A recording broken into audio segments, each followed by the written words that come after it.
Hanik wananing DPWH, inga pababaing presyo na rin construction materials karing infra projects ng gobyerno. Ayon report ng Patricia Mamang. Tututukan ng ng Department of Public Works and Highways o DPWH ing pamagpababa king presyo na rin construction materials agamitan kareng proyektong pang-infrastruktura ng gobyerno katuki ning direktiba ng Presidente Ferdinand Bongbong Marcos Jr. para king mas episyente at ustong pamangastos king kaban ng gobyerno. Agpangkang DPWH Secretary Vince Dizon, gewan ng pamanyamasan king presyo dareng materialis, bang tumugma king mimira la market rates at ay wasan ning overpricing. Metong atakbang aawsandang pekamaragula reforma king ahensya.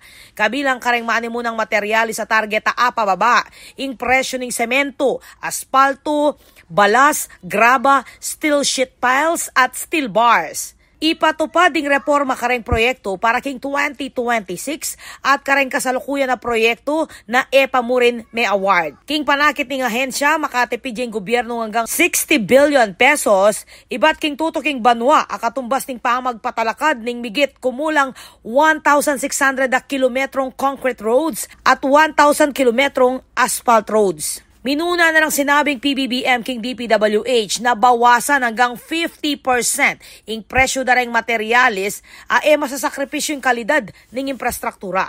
Bilang parte ng transparency efforts, may mirmayeng DPWH at ng Philippine Space Agency ning metong apamikasundubang gamitan ng satellite technology king mas matigik apamag-monitor kareng proyekto. Agpangkang Dizon ning pamikasundong pinirman kayabe ing PhilSA Officer in Charge Gay Jean Perez, umpisaya ning mas makabuklat at mas epektibong sistema ning monitoring para kareng proyekto ning gobyerno.